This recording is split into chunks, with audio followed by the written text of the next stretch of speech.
Buongiorno everyone, welcome back to the Magpie Channel TV. It's a busy week this one, finally. Club football is back Saturday, 3 o'clock at home at Chelsea is a massive game. Here we're going to focus this video on transfer news, transfer rumours that are hotting up already, even though it's not December yet, and the window doesn't open until January. But because of all the injuries we've got, that's what all the news is going to be now. All the speculation is going to be, who can we sign to sort out this injury crisis? Thursday night we will have the live show at 7 PM and we will be joined by Matisse, the Chelsea fan, Chelsea YouTuber MAH, so get his opinion on how he feels the game will go at St James Park on Saturday. But before we end up talking about Chelsea later on in the week, this video we're going to be talking about two players that have been linked with Newcastle United in the past 2 days. Before we get into all that, please do subscribe to the Magpie Channel TV if you haven't already. And here's a little sneak peek of the upcoming merchandise that I've got coming out. Yes, people, it's coming back. The good old Magpie Channel merch that was introduced way back in 2019 before COVID, and you lot were enjoying it. Sold a few things on there for you. I'm bringing it back now. Hoodies, hats, t-shirts, just for starters. We've got loads more designs coming out soon. The website is getting set up as I speak. So we've got those coming your way. So have a look at that nice little Christmas gift there, little stocking filler. Perhaps more information on that very soon, but I just thought I'd tease you with it, and that will be coming out in the next 2 weeks or so. Loads of you message me all the time saying what happened to the merch. Even new subscribers are saying, have you not got any merch? I want to support the channel, I want to rep the brand or whatever.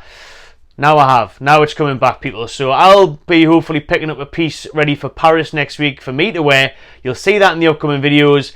But then coming soon to use will be the website and hoodies, hats and t-shirts that yous can purchase. So looking forward to getting that rolled out for you lot. Anyway, let's touch on some potential, and this is potential transfer news. Of course, these are merely rumours, but the second one we're going to get into is really not going away, and it's a name that hasn't been away from Newcastle United rumour mills for a couple of years now, hasn't it? But we'll get into him in just a minute, because he's been hot in the press today, as he has been the past week, month, and even years before he joined his current club that he's at now, that are willing to let him go, who Newcastle play next week. Before that, the first one we're going to talk about is a name that I will be struggling to pronounce and most likely butcher.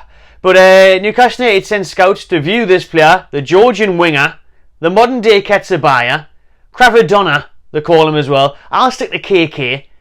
Kvaratskhelia. I tried for you. We went and seen him, not me personally. Newcastle United had scouts watching him last night in Georgia's 3-1 defeat of Spain, as well as other massive Premier League clubs. Arsenal, Man United, Chelsea, everyone had scouts watching this lad. And he knew it. He knows that he gets quite a few scouts often at Napoli, where he plays his trade week in, week out. But last night for his country, he had Newcastle United scouts and everyone else in Europe who's anybody watching him play. Kvaratskhelia tried. I'll tell you what, we'll chuck this in here. This is the man himself telling you how to pronounce his name. You can call me Kvara, but my name is Khvicha Kvaratskhelia. That didn't help me at all, to be honest. That made things worse. That made it harder. I didn't quite understand that. I'm going to go with KK in honour of Kevin Keegan and the Georgian KK. But Newcastle had scouts watching this bloke last night. The wonder kid, the top talent, the one that everybody wants, the one that is valued. He wears the shirt number 77. It cost at least 77 million, if you let it believe the reports. Napoli apparently want 80 million plus for him. So it's going to be a big fee, but he's literally one of the hottest talents in Europe. A prospect that every single club would want to say, and every single manager would want to work with. Name a club, he's been linked with them. Newcastle United are one of them. And listen, these are the kind of statement signings that we would love to make if we could, due to FFP. And for me, obviously, this one's not going to happen in January unless somehow we just pluck it out of the water and go for it. Would absolutely love to see that. But this one's long term for me. I don't think he'd probably leave Napoli in a January either. I think next summer he will leave the Italian club, and Newcastle could sign him. Let's be honest, next summer we could make that move. We signed Isak for 60 odd million. There's nothing saying that we can't go and get KK in the future for 70, 80, 90 million. There isn't, and especially with the Adidas deal coming in and a bit of Champions League money, and depends on where we finish this season as well. But next summer I think we will make a big money move like that. This January probably not. Unless you're going to look down the lines of that being your only signing, can we afford to just spend that chunk in January? I don't know. I think this one's further down the line. And then obviously the other issue you have, or stumbling block, is compete with other clubs, Arsenal's and City's and Chelsea and everyone else that wants to sign him, who are just a little bit more established than Newcastle, obviously in Europe and in the Premier League so far in terms of title races, Champions Leagues and that. And it will depend on if we can get top 4 again, which at the minute you'd say will be tough, especially with all these injuries. PK played last night and he impressed, as he always does. The scouts are loving him, the clubs are loving him. It's a move that I would love to see us make. Listen, he'd be one of my top signings. Like I said, everybody wants him. Every club manager wants him.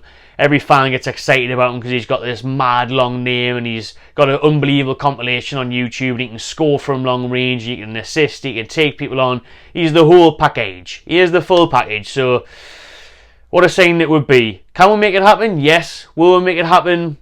I don't know. I think maybe one of those teams that I mentioned before that I've already watched him, and he's even been linked with like Real Madrid and that. Do you know what I mean? So it'll be hard, but it'll be a dream signing. It'll be a huge signing, and it's one that these owners want to start signing. Do you know what I mean? It's one of these players that they want to start adding to their list and growing our popularity. Because if we signed him, everyone else around the world would be like, "Wow, what a signing! Newcastle managed to. What a major coup that is! What a coup that is for the Toons." So we'll see if we can make it happen, but we are trying. Listen, there was people there watching him last night. They weren't just there on holiday. Hopefully not. They were there on a business trip and we were watching him play for Georgia. And I'd love to see him saying again, Ketsabaya, get on the blower, let him know how wicked the Toon is, and he'll know where to come. He'll sack Manchester and London and Liverpool off. Now then, this player's name, I'll give you one guess who I'm talking about. Well, you'll know because it's in the title or the thumbnail. But I'm just saying, right, this bloke's name, it's gone nowhere. He must be coming. He just needs to sign because it'll be forever. He's the modern day Bastos. Do you know what I mean? He's one of them players that Newcastle were forever linked with and never signed. But we are trying to sign him yet again. According to several reports, Newcastle United want Hugo Ekitike again. Even though he turned it down a couple of seasons ago, he does still sit very firmly on Newcastle's wish list. We've been watching him as well this season. Well, when you can.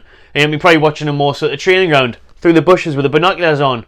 But he hasn't really played much in Paris, has he? That move to his dream club has not worked out at all. It's been more of a nightmare, if anything. So he's not getting minutes there. He's not getting game time. There's still all these question marks over the bloke's mentality, attitude, training. So if you're thinking of it that way, there's no way we would sign him because he's not passing the no dickhead list. Jason Tyndall's got the no dickhead list that he takes very seriously and doesn't sign anybody who doesn't have the correct attitude at the club, and it won't be a vital part of the dressing room. So with Hugo Ekitike, listen, I'll put it out on our social media. This is just off Twitter, so if you don't follow us on Twitter, please do, at @magpiechannel_. You can see that recording on your screen now of what people were saying, and I want to know what you think as well in the comments. Always like to hear from you lot and your opinions. Do they match up to mine, or they're different? And that's the best thing about it. We've all got different opinions, and that's what's beautiful, as long as people don't get nasty with it. You know what I mean? Get bully at no point. Just be sound, everyone. But Ekitike, bit mixed on there. More so people are saying, nah, screw him, don't want him. And to be fair, I got asked this on the Sunday show that I did, the live show on Sunday, and my instant reaction when someone sent that question in was, nah, F him as well, get rid of him, don't want him. He didn't want to come here when the times are tough. He doesn't get to come here now when the times are good, even though they're a bit rocky at the minute. I was going to say smooth. It's not really smooth at the minute, is it? Because everyone's injured and we're falling out of everything. But you know what I mean? He didn't want to come in a relegation battle, so he's not coming now when we are on the up, at least. You know what I mean? I was going to say Champions League, but we'll still be there in January. Yeah, what I'm saying is he didn't want to come here for the battle, so now he can't come when everything's a bit rosy and he's got better players around him. Now I get it. He didn't want to play with Chris Wood up front when he was here. He didn't want to play with your Shelby's and Hendricks and that. Now he wants to play with your Brunos and Gordons and Isaacs. Fair enough. Very nice. And to be honest, right, like I said, I didn't like the way he kind of portrayed himself on his Instagram stories at the time of being linked with Newcastle. He was a bit of a knob, the way he's going around things, especially his agent. They were a bit cocky. Maybe it's a humbler. Football is a humbler, and maybe it's been a humbler going to Paris Saint-Germain and it not working out for him. I don't blame him for choosing PSG over Newcastle. Listen, on reflection, at the time he was going to play with Messi, Neymar at his boyhood club. He's French, he's going to play for the French Giants. It's going to work out best for him. He's going to play in that league he was hoping every week, score goals, and then play for France. You'd think that was the route, and that's what he'd be hoping for. I can't discourage that, especially when Newcastle were in a relegation battle. We love Bruno, we love Trips, because they came when it was a struggle. They came when it was a fight, and it was very likely that we would be playing championship football. Ekitike didn't fancy that scrap. So, has he got that fight in him? Has he got that dog in him? Maybe not, but right now, I'm changing my tune from screw him, didn't want to come before, he doesn't deserve a second chance, to right now, FFP, if we can't go out and sign who I would want, like a Victor Boniface for 30, 40, 50 million, or one of those players, a young striker, due to FFP, if we can get Ekitike on loan, I'm going to say do it. Because at the minute we're desperate. Listen, Isak and Wilson are both injured, or one of them's injured, one of them's back. Isak's hopefully fit for Saturday. How actually fit is he? How long's Wilson out for? Is it 6 weeks? Do you know what I mean? All these competitions, all these injuries, no strikers. Gordon was up front on his own the last couple of games. So you can't be picky. Beggars can't be choosers at this point. And unfortunately, we're begging even though we're the richest club in the world, because of financial fair play. So if you're going to give me Hugo Ekitike on loan, and he does want to come, and he does want to prove himself, Eddie Howe can obviously coach the hell out of him, and he can reach his potential under him, I'm sure. And like I said, with a loan, very low risk. Same thing with Calvin Phillips. Very low risk. Doesn't work out on loan. See you later. Going back to that club that doesn't want you as well. If it does work out, brilliant. We'll take you. So for me, why not? If we've got a lack of options up there, we can't spend money. Does Ekitike give us another option? Yeah. Will he improve the squad? Well, who knows? Because we haven't seen him yet. Hasn't worked out for him in France. But he was very highly sought after beforehand. Not at France, sorry, at PSG. It did work out for him previously, obviously. But, he's obviously a player. He's obviously a talent. He's obviously got bags of potential. If it can slot in somewhere that suits him and he can get his head right, there's no reason why he can't kick on. And if you get him in on loan, he can play across the front three. He gives us a bit of versatility there, a bit of pace, an option. And that's what we need. Would he be my first choice in January? Absolutely not. Like I've just said, no way. I'd rather sign a Boniface, a Guirassy, a bloody Tony if we could, but the money's not there. You wouldn't have thought because of the regulations. So, yeah, would we get him? I think there's a strong chance this will happen. I think we will look at it from that point of view. Dan Ashworth will be like, listen, we wanted this bloke 2 years ago. He's still a top talent. We can get the best out of him. We can get him. PSG want to get rid of him. We can get him on loan. See what happens there. Eddie and the coaching staff can work with him on the training ground. I can see it happening. I really can. And like I said, it's a rumour that isn't going away. His name has been linked with us for years. And now it's constantly there. You know what I mean? It's not going anywhere. And with the loan, it feels like it could be a very shrewd move. And like I said, he might come here, might flop. He might come here, might be a like Remy. Who knows? Wait and see. Those are the latest transfer rumours anyways for Newcastle United. Let me know in the comments below. Would you sign either of those? Which one would you want? What other striker should we be looking at? And let's be honest, with the financial fair play situation, who could we realistically get? Cheers for watching, everyone. Make sure you drop a like on this one if you enjoyed it. Subscribe to the Channel TV and enjoy yourself.